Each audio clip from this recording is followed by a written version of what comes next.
ദിവസം ആൽത്തറയിൽ അന്തിയുറങ്ങേണ്ടി വന്നു. എന്നിട്ടും സാധിച്ചില്ല. നമ്മൾ ഇന്ന് ജാതി വിവേചനത്തിന്റെ മകുടോദാഹരണമായി ചൂണ്ടിക്കാട്ടുന്ന ബീഹാർ അടക്കമുള്ള ഉത്തരേന്ത്യൻ സംസ്ഥാനങ്ങൾ മുഴുവൻ താണ്ടിയ ശേഷമാണ് കേരളത്തിലെത്തിയത്. എന്നിട്ടാണ് പറഞ്ഞത് കേരളം ഒരു ഭ്രാന്താലയമാണ്. മലബാർ എന്നാണ് അദ്ദേഹം പറഞ്ഞത്, പക്ഷെ ഉദ്ദേശിച്ചത് കേരളം എന്നാണ്.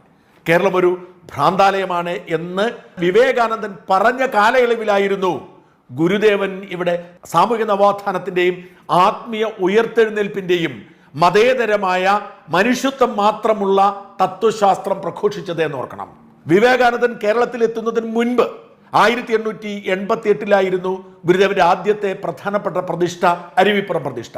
അന്ന് അദ്ദേഹം നെയ്യാറിൽ നിന്നും കല്ലു മുങ്ങിയെടുത്ത് ശിവലിംഗ പ്രതിഷ്ഠ നടത്തുമ്പോൾ സ്വാഭാവികമായും എതിർപ്പുണ്ടാവും. കാരണം ജാതീയത അതിന്റെ മൂർധന്യത്തിൽ നിൽക്കുന്ന സമയമാണ്. അന്ന് അദ്ദേഹം ഞാൻ പ്രതിഷ്ഠിക്കുന്നത് ഈഴവ ശിവനെയാണ് എന്ന് പറഞ്ഞത് ഒരു വലിയ വിപ്ലവമായിരുന്നു. അതിനപ്പുറത്തേക്ക് മറുപടിയില്ല. നിങ്ങൾക്ക് വിശ്വാസമില്ലെങ്കിൽ